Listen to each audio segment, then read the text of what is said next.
I apologized for the appearance of my daughter-in-law, which my mother-in-law found displeasing. During my father-in-law's 60th birthday celebration, she reprimanded me in front of our relatives, lamenting not just her lack of attractiveness, but also her perceived incompetence. It was truly humiliating. I found myself wondering where my usually supportive husband was during this ordeal. Was he occupied with our daughter? His absence was conspicuous. Upon my arrival at my in-laws' home, feeling ready to enjoy the festivities, my mother-in-law suddenly complained of chronic back pain, rendering her unable to participate. Consequently, she entrusted all party preparations to me. As the event progressed, she continued to denigrate me in front of our gathered relatives, casting a shadow over what should have been a joyous occasion. It felt as though the lively atmosphere had turned somber, resembling more of a funeral than a celebration. Then, breaking the uncomfortable silence, my father-in-law stood up. "Is that all you have to say?" Little did anyone know, this seemingly innocuous question would set off a chain of events beyond imagination. "My name is Sarah, and I'm 35 years old. 6 years ago, I tied the knot with Michael, my husband, who happened to be 3 years my junior. Together, we have a delightful 5-year-old daughter. However, despite the joy of our family, there was always a shadow lurking in the form of my mother-in-law's disapproval. She harbored resentment towards me for being older than her son. Every holiday visit, be it New Year's, Memorial Day, or any national celebration, was tainted by her cutting remarks aimed at me, often in the absence of my husband. I wish I had a younger, livelier, and more attractive daughter-in-law, not someone adorned with age spots like you," she would say with a sharp tongue. "Do I really look that old?" "Yes, very much so. Haven't you noticed your own reflection in the mirror every day?" Receiving criticism about one's appearance can be deeply hurtful, especially for women. Despite this, I tried to brush it off, considering our limited interactions occurring only a few times a year. However, instead of diffusing the situation, my nonchalant response seemed to further provoke her. "You're remarkably thick-skinned for a woman of your age. It's irritating how you remain unaffected by my words. You lack even a trace of humility," she continued, her words growing harsher with each exchange. Yeah," was all I could muster in response.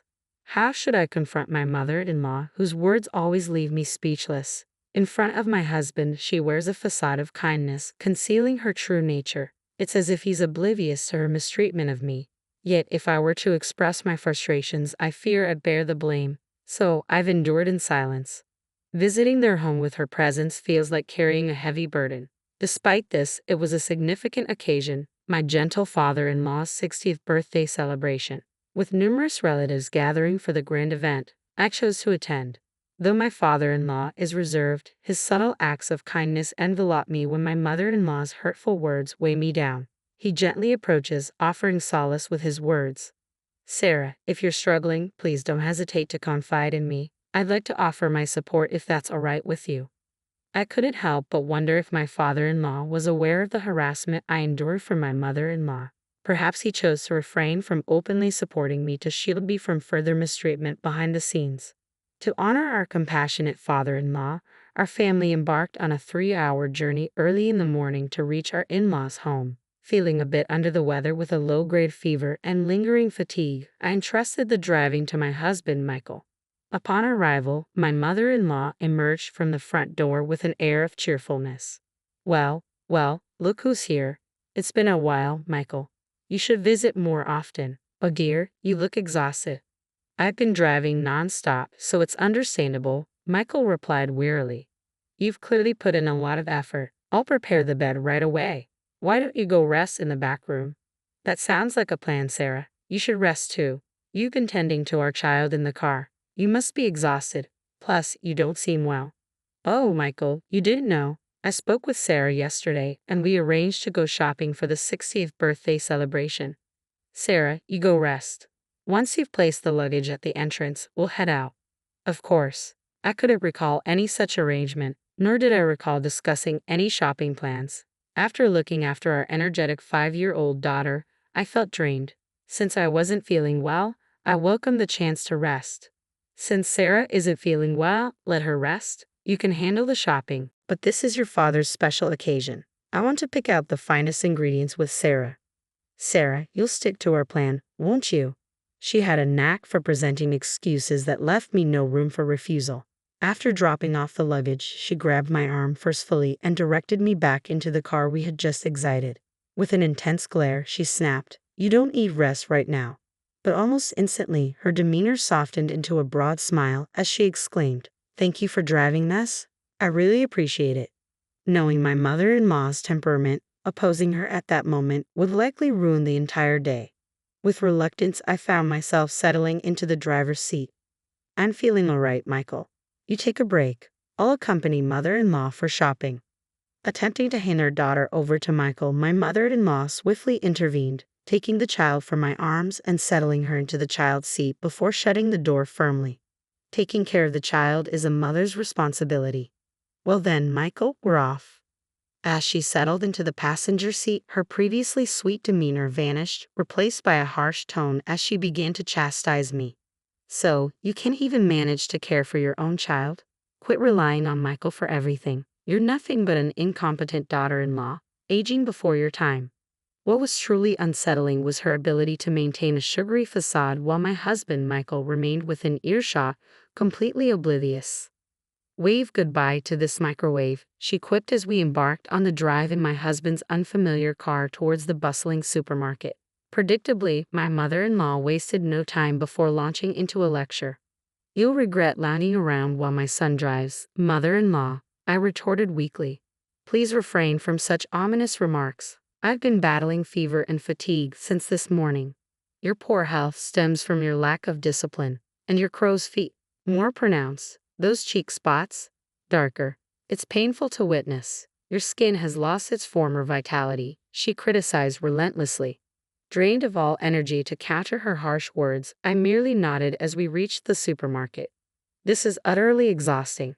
How do daughters-in-law worldwide endure such treatment from their mothers-in-law? My spirited mother-in-law sprang out of the car without a word of gratitude, immediately thrusting 2 shopping carts into my hands. "Move faster, you're so slow."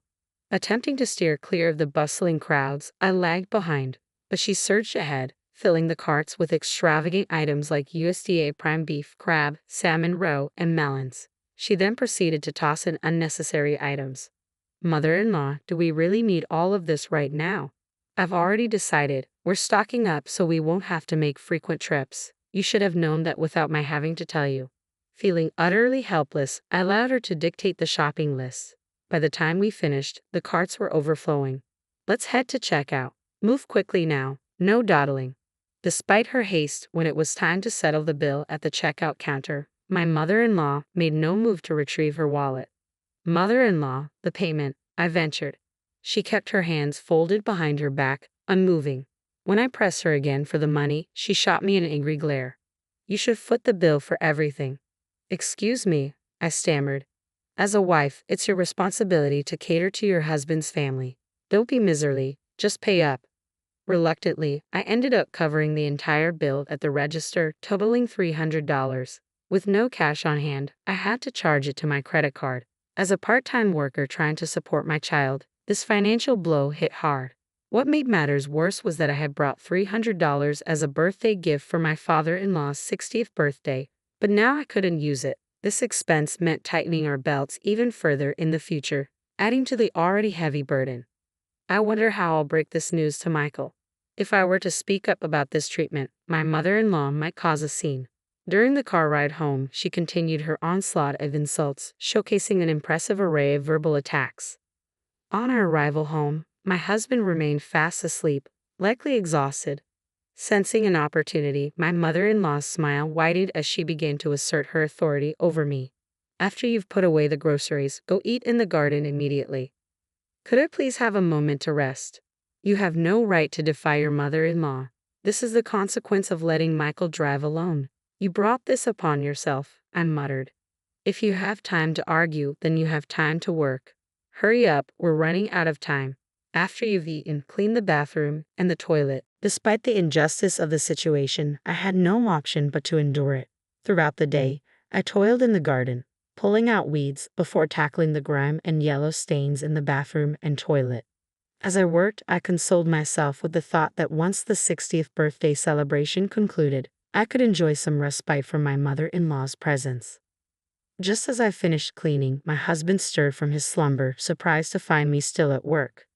Sarah, are you all right? If you're not feeling well, don't push yourself too hard. Take a break, he urged. Thank you, I'll take you up on that, I replied wearily. Ouch, that hurts. But before I could finally rest, my mother-in-law suddenly let out a piercing cry, clutching her back in agony. Despite her earlier vitality, she now complained of sudden back pain, her demeanor shifting from lively to frail in an instant. This is troublesome. My back is in excruciating pain. I can't manage anything. My chronic back issues have flared up once more. I won't be able to prepare food before our relatives arrive. Sarah, you're my only hope. But oh, what am I to do? While her distressed demeanor seemed somewhat contrived, if her chronic back pain was genuine, then standing in the kitchen would indeed be impossible for her. With a heavy heart, I entrusted my husband with our daughter's care and reluctantly began cooking. Sarah, are you certain you're all right? I'm fine. Cooking is my usual responsibility, remember? I maintained a facade of strength for my husband, though my body was already weary. However, it was a significant day for my father-in-law, and I felt compelled to soldier on. My head is spinning, and the scent of food is making me queasy. But I must persevere for my father-in-law's sake. After completing the cooking, my father-in-law entered the kitchen to check on me. You've worked tirelessly. Thank you for preparing all this food. It's my pleasure. It's all for you. Please enjoy it later. As the relatives began to gather, each offering well wishes to my father-in-law, the atmosphere became animated. After the toasts were made and we were on the verge of starting the meal, my mother-in-law uttered something utterly shocking. I regret to inform everyone that due to my chronic back pain acting up on this important birthday celebration, all the food was prepared by my daughter-in-law. I apologize for the lackluster quality of the dishes, courtesy of my unattractive daughter-in-law. Both my father-in-law and husband were stunned into silence by my mother-in-law's sudden outburst.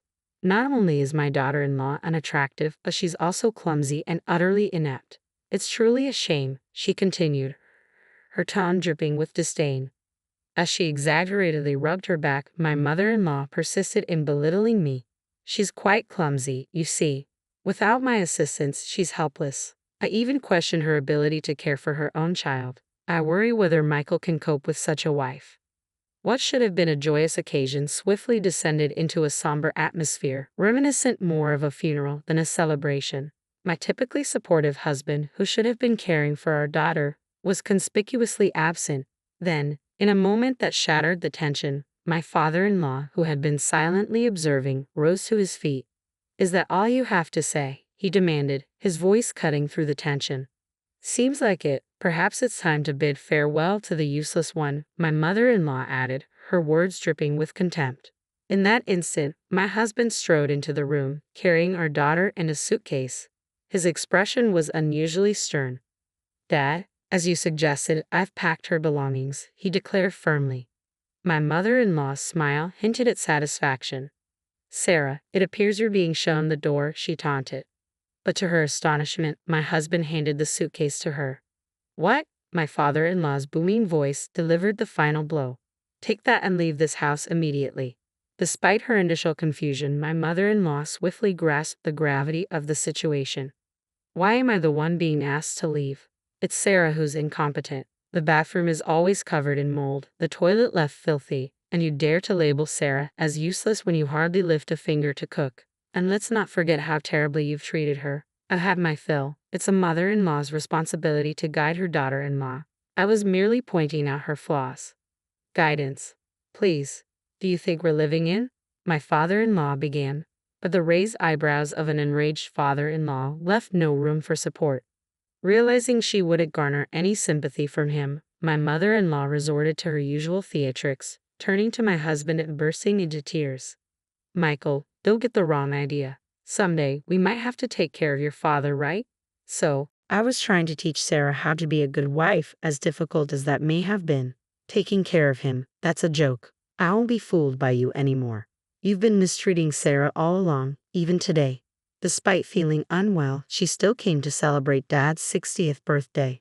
Sarah volunteered to join the celebration, didn't she? Don't deny it. And you made her foot the bill for the groceries, didn't you?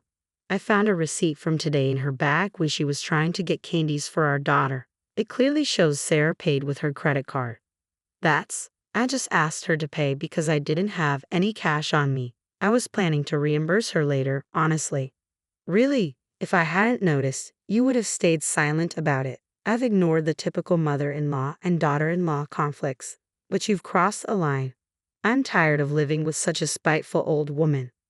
Witnessing my husband and father-in-law turn away from her, my mother-in-law reverted to her usual theatrics, blaming me with all her usual dramatic flair, tears streaming down her face. No, I haven't vocalized it, but it's undeniable that you've been mistreating me, isn't it? For the sake of my father-in-law and my husband, who had shown me unwavering support, I summoned the courage to speak the truth for the first time. I refused to let my mother-in-law continue to dictate the narrative. That's correct. We were informed by Mia. We're aware of the derogatory remarks you made about Sarah at the supermarket and in the car afterward. You forced Sarah to handle all the weeding and cleaning in the house.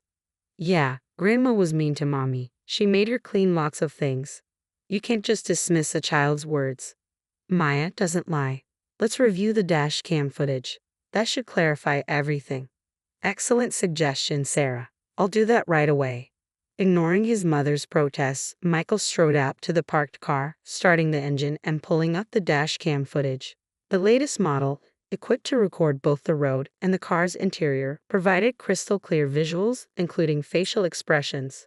It's all there. She said those things. I murmured. I'm appalled, echoed everyone as they watched the footage unfold. This is utterly unacceptable. Unbelievable. Meanwhile, my mother-in-law, who had remained inside the house, adamantly denying any wrongdoing, began to panic as tension thickened, rushing barefoot toward the car. Stop this immediately. Don't watch. But no amount of shouting could halt the revelation. With all her transgressions laid bare, my mother-in-law stood speechless, stunned into silence. That's when my father-in-law casually handed her a single piece of paper. I filled out my portion. You just need to complete yours and submit it. What? Is this a divorce form? I had to prepare it just in case. I never imagined I'd have to use it. Never darken my doorstep again. Wait, I promise to change. Promises won't suffice, Sarah. Please find it in your heart to forgive me. Seeing my mother-in-law plead for forgiveness, tears streaming down her face, was a pitiful sight. But I suspected it might be yet another performance. With resolve, I gently pushed her away. You've revealed your mistreatment of your daughter-in-law. I can never forgive you. It's best you leave before the neighbors become involved. Oh no, this is dreadful. The commotion caught the attention of neighbors who observed from a distance. Perhaps unwilling to create a scene, she swiftly accepted the divorce papers and her suitcase, miraculously recovered from her supposed back pain, and dashed out of the garden. With the villain swiftly dealt with, our once tense home was now heavy with remorse. I apologize for all this disruption during your 60th birthday celebration, Dad, I said sincerely, bracing for his response. Sarah, you bear no blame. I'm the one who should apologize for all the trouble we've caused. Let's put this behind us and start anew, he replied. A smile graced my father-in-law's face. The relatives, too, looked on with sympathetic expressions. Later, they commended the dishes I had prepared and enjoyed them with gusto.